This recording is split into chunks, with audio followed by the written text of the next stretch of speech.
Drewsby, the score is currently 1-0 as OD just took that first game off Complexity Academy. And so we have lots of games left. This is a best of 9 series. Yep, and we're going to go ahead and jump right on in to game number 2. Let's do it. All right, and here we go. And on Belshire Vestige LE, wearing the orange trunks, it is the Protoss from Overdose Gaming. It is Feelin' Elite. And in the bottom right-hand corner, representing Team Complexity Academy, showing some great skill with his Colossus and his Templar, it is Death End. So, Death End showed, he both used aggression and his superior macro skills. It's hard to say that he out-macroed the Terran, but, every time he did an aggressive move, he expanded. So he had, towards the end there, he had 5-6 bases, so that's huge. And as he gets that, he obviously got his gateway count extremely high as well. So he was able to replenish. Like you said, it seemed like D-Nice had a bit of an issue replenishing. It can be difficult when you are limited on your income, for sure, to replenish that army. So, a little bit on Feelin' Elite here. He is an MLG alum, and he lost in his third round competing there to Select. So he has definitely competed on some of the higher tiers of gameplay. dim tiers of gameplay. But we Pretty do have standard opening from both players. It looks like Gateway Expand. Looks like PvP has been interesting so far. We've seen the interesting bit is, I think of the mirror matchups, we've seen mirror builds in PvP more than any other of the mirrors. Yeah, I think that you're probably correct on that. They definitely just are doing a lot of different things between air or ground forces or some crazy mix of the two. A lot of misdirection and switching of techs. So I think you're absolutely right. There's definitely been a lot of variety in the PvP matchup. We do have a bit of a deviation here, as Phil has gone for 2 gas and Death End going for 1, which is the same build he went for last game, and now putting down the second gas after the Cyber Core. So that gives you a bit more minerals, a bit less gas. We usually see 2 gas before Cyber Core if you want to get Warp Gate and Mothership Core out immediately. So we'll see what Death End has in play, but it looked like, last game his build was pretty tight, so he obviously has something up his sleeve. Phil getting in here with a bit of a scout to see what Death End is up to. He does see the 2 gas, sees the Cyber Core finishing, so no Zealot on the way, but now a Stalker and Gateway going to be produced immediately as soon as that Cyber Core finishes. And Death End only has the 1 gate out, it looks like, at the moment. Yeah, Phil has put down a second one, and he is chrono boosting Warp Gate. No Mothership Core. Okay, Mothership Core is now just coming down out of Death End. Phil does not have one yet. So, and he's chrono boosting that Mothership Core out too, so maybe he's got an expand in mind, as if you put down a Nexus right as the Mothership Core comes out, it does have energy for a Photon Overcharge by the time Nexus finishes. Which is pretty cool timing. It is pretty cool, and it does look like he's stocking up some minerals here, sitting at 300. So he's going to be putting down a Nexus, and we'll see what Phil has in play. He is sending out a Probe and a Stalker to possibly scout out his opponent or see what's up. And Phil putting down a 3rd gateway, so it doesn't look like he has any intention of expanding anytime soon. He's going to try and push some aggression here. Yeah, another little timing bit. If you put down your gateways as Warp Gate is about half done, the gateways will be finishing up right as Warp Gate does, and Stargate coming down from Phil also. So that's going to be his big tech choice. Stalker pokes in just enough to see that there is a Nexus there, so Phil's probably going to feel pretty good about his build right now, because he put down that Stargate, so he knows that Death End is going to be a little bit more on the macro side. So if he makes an Oracle plus a few units, he could get quite a bit of damage out. And Phil wanted to press the issue here. He does have a Mothership Core and 2 more Stalkers coming to reinforce the one that is attacking Death End's natural. Also putting down a proxy pylon, getting ready to warp in any gate or any units once that gateway does finish, or Warp Gate rather, and Warp Gate does finish now. So he will be changing his gateways into Warp Gates. Right now I think Death End is just using this Nexus to delay Phil a bit as he does cancel it, gathering all his forces at his ramp. A couple sentries, so he's going to be able to force field, but this Mothership Core is going to give him vision of the ramp, so we'll see what he gets done here. Looks like he's targeting the pylon, doesn't get it down. And great force field there on the ramp, trying to keep that Zealot out of there. Phil going making to the be mothership putting on a core lot of spot. pressure here. Yeah, and Death End's doing a really smart idea here by getting this immortal from the Oh, but robotics Death End is facility. so terribly supply blocked right now, losing that pylon. This Immortal's been queued now for 10-15 seconds as these two pylons finish. And it looks like Phil's feeling pretty good about that amount of damage that he does. He's going to send out that Oracle to try and get some more damage done, but Death End is putting in a pylon in the natural of Phil that does not currently have a base. Yeah, definitely think it's smart that Phil pulled back, but I mean, if Death End would not have been supply blocked, he would have been able to be. Oh, he canceled that Immortal. And that's probably smart as he saw that that was. Oh, but he's rebuilding it now. That's odd. Indeed. You have to wonder if that's maybe an accidental Yeah, I mean, there are mistake. a lot of things. If you hit escape accidentally when you have a building selected, it will cancel whatever's going on. We've seen that. We've seen whole buildings canceled before, and people just feel awful about that. But that Oracle's going to come in, but not going to get anything done today. No, I mean, it is a little bit late for an Oracle to be coming out and trying to do some aggression on this mineral line, and Death End is doing a good job of keeping his units in the correct positions to swat it away. If he's not careful, he may lose it. Oh, he does get the observe down on those. I always forget what that's called. I think it's Revelation. Envision. Envision. Envision? Yeah, Or Revelation is the detection one. Envision is the see them for 60 seconds one.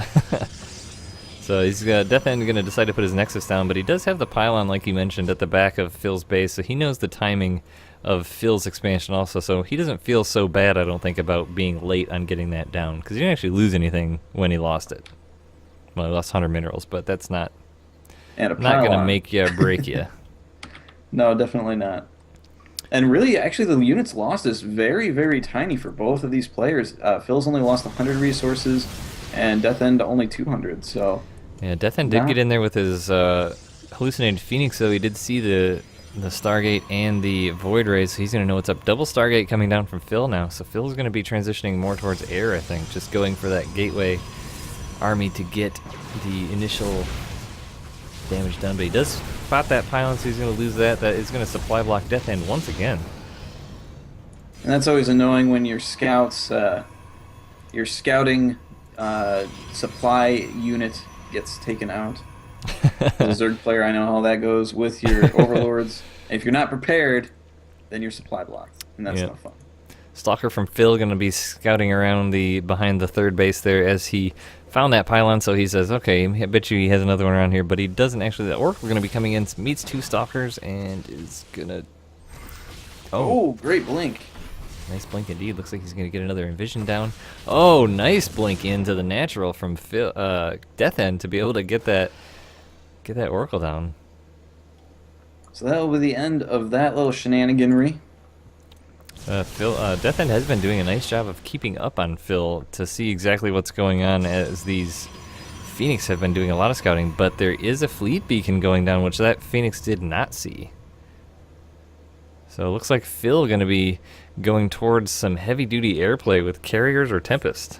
We'll have to see which one. I bet that depends on whether Death End goes for Colossus or not. Because if you see Colossus, I mean, he knows he has a Robo. So if he sees him going for Colossus, I bet you it will be Tempest. If not, it'll be Carriers. Phil also taking advantage of that hallucinated Phoenix ability, although he wasn't really paying attention, and the Stalkers were able to blink forward and take it out before it got really any information. I'm not sure if these Void Rays are intentionally being rallied over here. It looks like no, as he pulls them back. Two Void Rays going across the map. I'm guessing that rally was from the Oracle, but Phil does notice them before it gets into too much trouble there. Sends them to their room for some punishment. Death End now taking a third base and able to take out that proxy pylon from Phil in the process of doing so. That does supply block him as well. So Carrier's coming down from Phil, so he's going to be going towards a macro Turtle style here to get some Carriers out. He does have, looks like, 5 Void Rays, plus 1 Carrier. He hasn't gotten any upgrades yet, I don't think, looking at the upgrade tab. He actually does. Plus 1 air weapons, while Death End has plus 1 ground weapons, plus 2 on the way. So upgrades being moderately researched for both players. No one going crazy. So it'll be interesting to see where this Phoenix goes if he's able to scout this out. So looking at the vision of that, he does see the Stargates and he does see the fleet beacon, so he's going to know exactly what's coming down. Yep, you can even see the little outline of those Carriers in the Stargates, although, frankly, they kind of look similar to Void Rays when they're cooking in there. Yeah, they do. Looking at the pointy front of them with the tails, it looks a lot like a Void Ray. Actually, I was convinced that one of them was Void Ray there for a second. But so now what does Death End do? I mean, he's got an Immortal in production. I think that's unwise. I think as soon as he saw the 2 Stargates and Fleet Beacon, he probably should have canceled that. But DT is going to be a choice, so that will be good for harassment at least, as the slow lumbering carriers are a bit difficult to get around to deal with DTs in several of your bases. High Templars are also out on the field. However, no Storm has been researched yet. Storm actually a great choice against a air going player, at least for Void Rays. Storm does so much damage to Void Rays.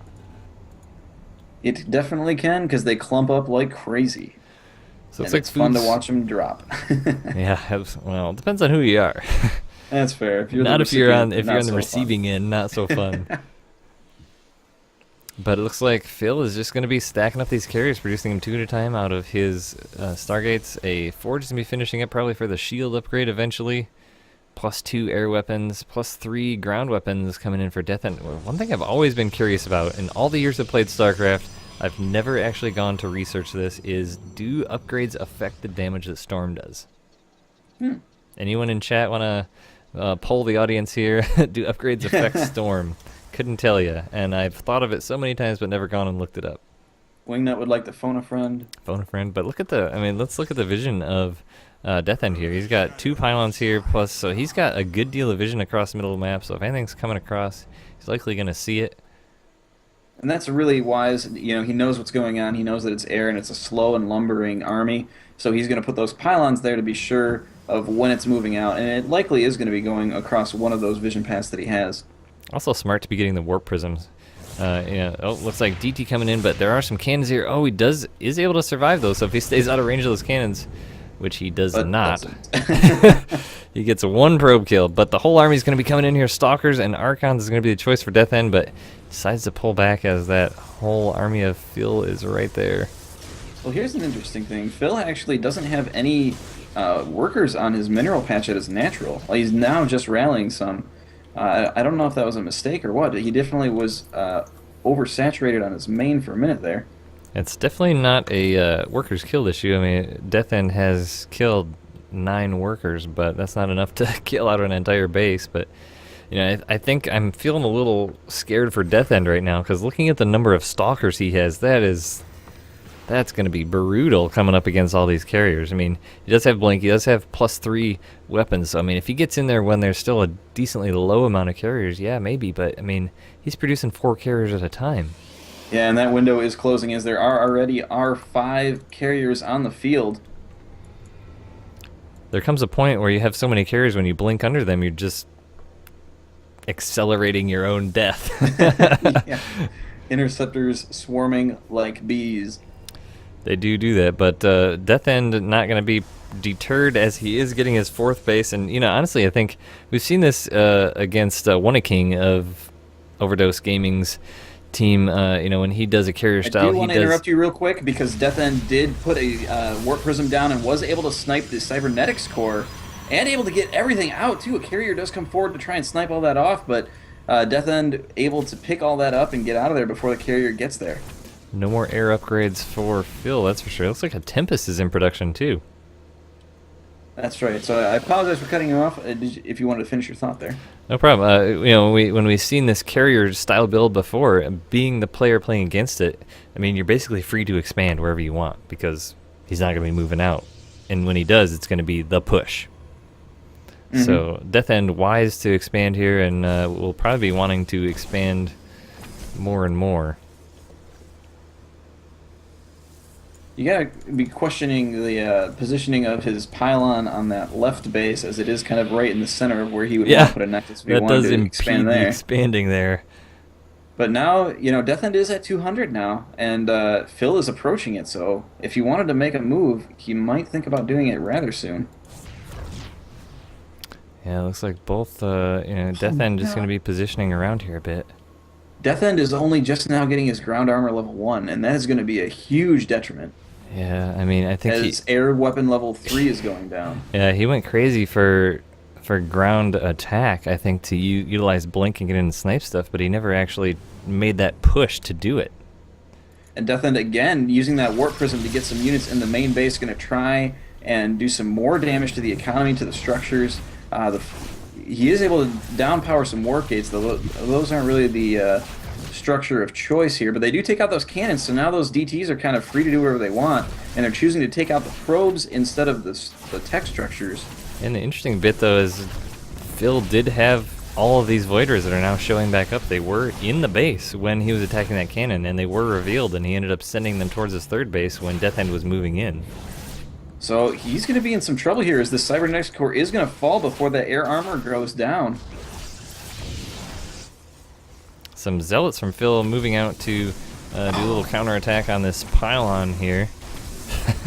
I'm not sure why he pulled off that Cybernetics core right at the end there. Is he could have taken it out, and that is going to finish its upgrade. Yeah, that's going to be a huge play here, especially, you know, like you said, the Death End just doesn't have any armor upgrades, so these carriers are going to do a ton of damage, and with that upgrade finishing, he's going to be able to do that much less.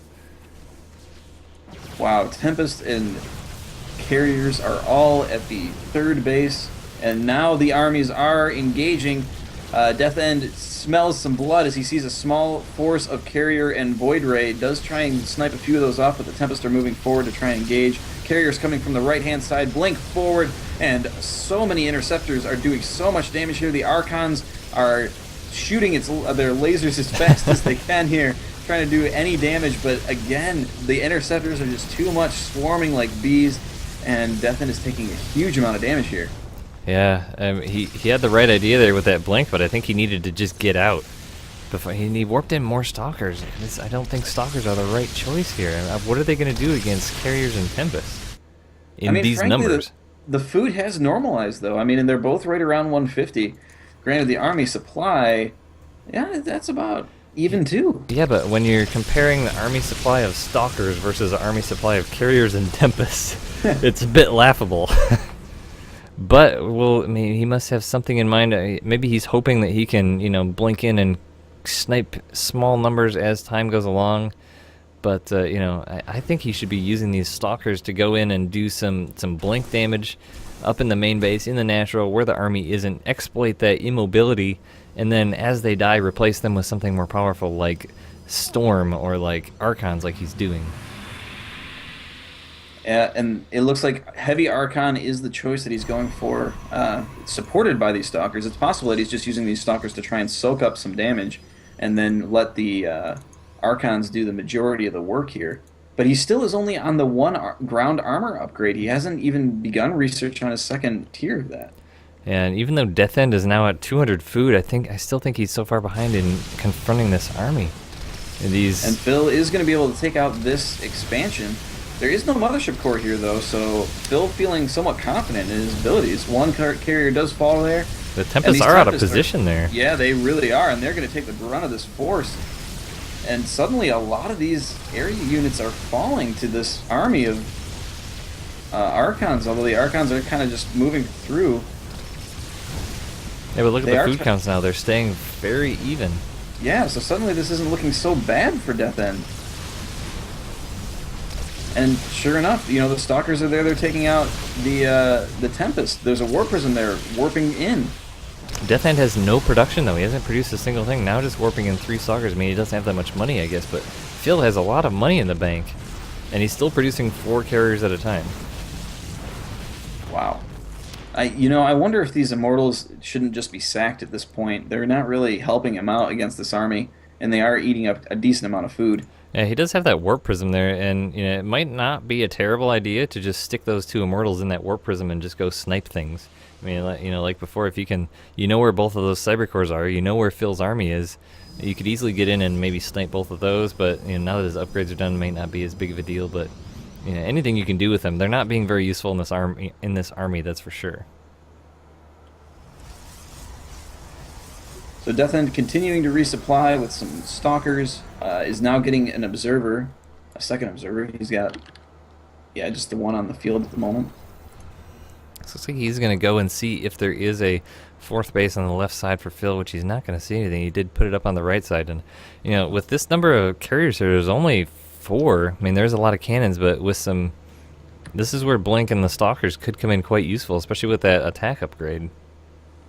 And because he was able to do so much damage to that air army, he does currently have the army supply lead, so he could go in and do some damage here if he chose to. He's still not finishing his upgrades, though. He's still only got the... well, he's got 2-3, so I mean, he could be researching his +3 armor, which I think would be pretty important. There was a Warp Prism going in that the carrier did end up taking out. Yeah, this time he chose not to warp in DTs. He chose to warp in some Zealots and was not really able to take out any essential structures there. Yeah, there is an observer here that can see at least part of the army of Death End, so he has an idea of where that army is at least. But now the carrier is starting to stack up again. Phil at about 150 food. So if he allows him to remax with carriers, he's going to have trouble again, because look at the number of Archons he has now. 4. I definitely agree with you. These Immortals seem out of place in this army. Yeah, I mean, they could be good if Phil decides to go for something else besides this air army, but they're really not useful against what Phil is committing to here. And Phil, frankly, doesn't have the upgrades to be able to switch. He has zeros on his ground force, so he really has to continue in this air. Yeah, ideally, as Phil, with this composition, you'd want to be out on the map with your Void Rays or carriers doing some poking damage with your Mothership Core to be able to recall, but given the fact that he lost so much, he really has to just kind of stay back, which is a downside for him at the moment. And Death End trying to attack into this 4th base does run into cannons and carriers, so they're going to be out of there. Phil actually has oversaturated his 4th base, and his 3rd base is not fully saturated, so that's a little bit of a misclick. And frankly, he's going to need to expand again here pretty soon if he wants to continue his production. Yeah, but it looks like he's just going to be hovering around the central area here. Not sure what his plan. He does have a couple of GTs in there, so he could be using those too. Waiting for his Mothership Core to catch up, looks like. He is going to see a couple probes going out, so that's going to possibly stop an expansion. But the army of Phil is way out of position as Death End moving up into the natural, and he's going to be able to do some sniping damage here and recall out most likely as this carrier army comes up. So this is a pretty good play by Death End if he gets a nice recall out of here or is able to blink back. Yeah, he was able to get a little bit of damage done, but frankly, it was only in pylons and cannons, and it didn't even really supply block Phil. So at the end of the day, not a whole lot was accomplished by that, except for moving the army of Phil around. No, but with Death End at 200 supply, I mean, he needs to be active. He needs to be doing this. He needs to just be forcing Phil to keep his army moving around rather than just sitting around stacking him up, I think. You're absolutely right. Yeah, I mean, he wants to take advantage of the low mobility of his opponent's army, and he's doing the right thing by taking another expansion. So Death End definitely is getting the economic lead, even at full capacity in his army strength. And now, again, moving back in, trying to take out... Well, it looks like he's going to ignore that Nexus, maybe? No, taking out the Robo first, now taking out the Nexus. That is going to halt some of that gas, and moving into the... what is that, the time or the recall? Thank you. But now, I mean, now we're at that position where Phil has 16 carriers. So even that little bit of damage and, you know, killing the base that was unused, yeah, it kept him busy, but he's still got a 200 army of essentially stalkers against a 200 army of all carriers. Yeah, I almost wonder if continuing with that drop play of those DTs, trying to get those Stargates down, trying to get those Cybernetics cores down in the main, because they're largely undefended. Granted, Phil could easily rebuild them, but it does slow his production down while you're continuing to build your army strength. Man, look how this is going to come to a conclusion here. Time Warp going down in the middle of the Stalkers, and the Interceptors are just doing so much damage. The Stalkers blink forward to try and get immediately under those carriers, but you know, they just get so decimated. They just destroyed. Absolutely decimated. You know, and as clumped up as those carriers were, something inside me said, "Where's the storms?" And you know, maybe they would have been able to do something. He never researched it. He just got the Archons with it. So now Death End not feeling so hot as the supply has gone down to, oh, he's, wow, jumping right back up. It was at about 110 to 191. Now it's back up to 140 some. But Phil able to just snipe all those Templar. And they're all just morphing, all straight into Archons. But, I mean, what's he going to do to this? This army is just so powerful, and now it's taking out all his essential structures. Yeah, and he's just going to keep on pushing through, and with those upgrades, it can take a base out with relative quickness and ease, and he does have. Does he have a mothership core in there? I can't quite see. No, I don't think he does. So he can't really recall. But I mean, Death End, I think just having a moment to decide what he wants to do. I mean, he can't. He knows he can't confront this army because he tried that once. So well, I mean, what do you think? Does he know that? Because it looks like he's getting ready to go in there and try. Yeah, I mean, he can try, but, you know, I think it'll end up turning out the same way it did the last time because it's the same composition. But he does have a few more Archons, so let's see what happens here as he does blink in. Looks like he's going to try and get under those carriers, but so many Interceptors. That number of Interceptors is absolutely insane. Does do some damage to those carriers as he takes out 2, 3, 4 now, but the Interceptors just going nuts on that army and ended up taking it out. And there are over 100 Interceptors in the field right now. Those carriers are just producing them and utilizing them to their fullest potential. The rough bit, though, with carriers is that not only do you have to get under them, but then you have to focus fire the carriers down. That's right, because the automatic targeting of the AI is going to target those interceptors as those are what's doing damage to the unit itself. And in this number, it can be very difficult to try and deal with them.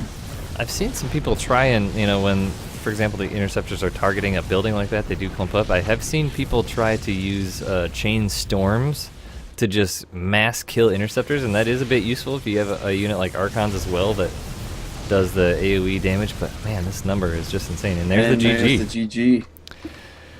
Wow, that was a really good game by Phil. I mean, he can only get in that position by playing a very solid early game and a very solid mid game to get himself in a defensed, in the words of White Raw, position to be able to start building that power army. So a really great game by both players.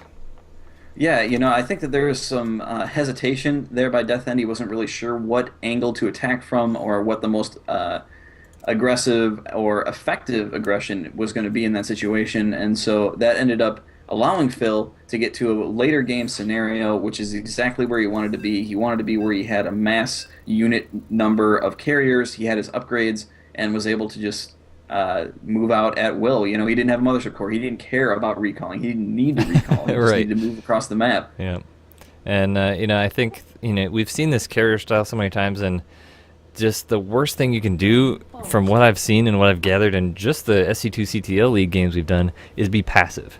As the non-carrier person, you know, with the, he had +3 attack on those stalkers for so long. My heart, my inside just wanted him to go and just be aggressive, exploit the immobility of those carriers, but he just kind of stayed back a bit, and I think that was what really made him struggle towards the end.